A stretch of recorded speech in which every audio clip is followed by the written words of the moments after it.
महज 4 दिन में चांद पर पहुंचा था अमेरिका। रूस को भी बस 4 ही दिन लगे थे, लेकिन चंद्रयान 3 यानी भारत को चांद पर पहुंचने में लगेंगे 42 दिन। आपको भी ये सोचकर आश्चर्य होगा कि भारत को चांद पर पहुंचने में आखिर इतना समय क्यों लग रहा है, जबकि अमेरिका, रूस जैसे देशों ने 50 साल पहले ही चांद की दूरी महज 4 दिनों में ही पूरी कर ली थी। 20 जुलाई 1969 में अमेरिका ने अपना अपोलो 11 मिशन रवाना किया था। ये पहला मौका था जब इंसान चांद पर उतरा था।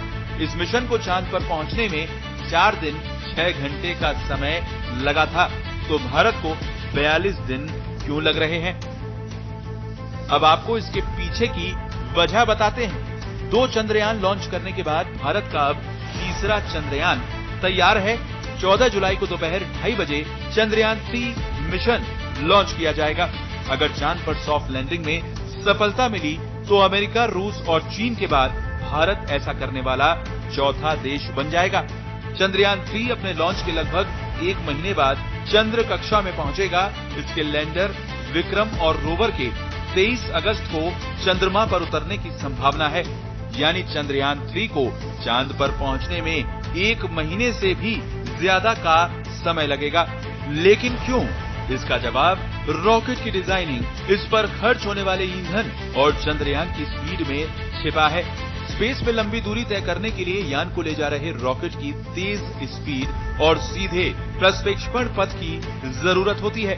अपोलो 11 की लॉन्चिंग के लिए नासा ने सैटर्न V का इस्तेमाल किया था, जो सुपर हैवी लिफ्ट लॉन्चर था।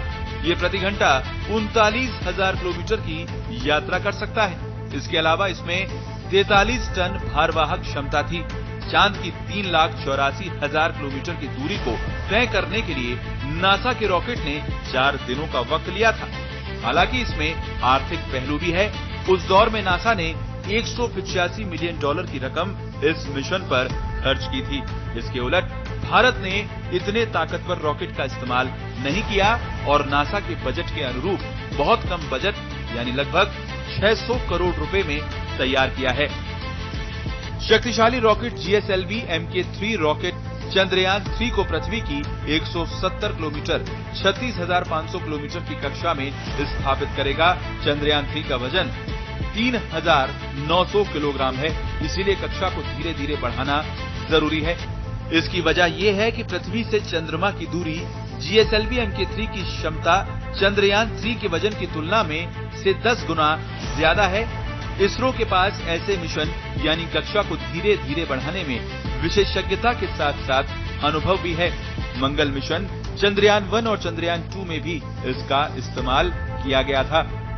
तो चांद पर पहुंचने में रॉकेट और ईंधन का बहुत महत्व होता है।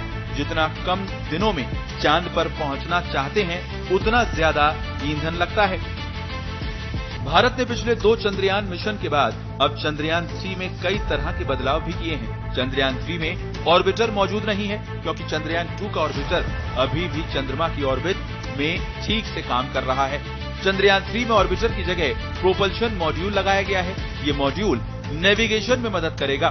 चंद्रयान 3 के लैंडर को ज्यादा मजबूत बनाया गया है। इसमें कई फॉलबैक, वैकल्पिक सिस्टम और सेंसर का उपयोग किया गया है। चंद्रयान 2 लैंडर की विफलता का कारण बनने वाली सॉफ्टवेयर समस्या को ठीक कर लिया गया है। लैंडर में अब 5 मोटरों की जगह 4 मोटर हैं। चंद्रयान 3 की जांच के लिए सैकड़ों परीक्षण भी किए गए हैं। Special report.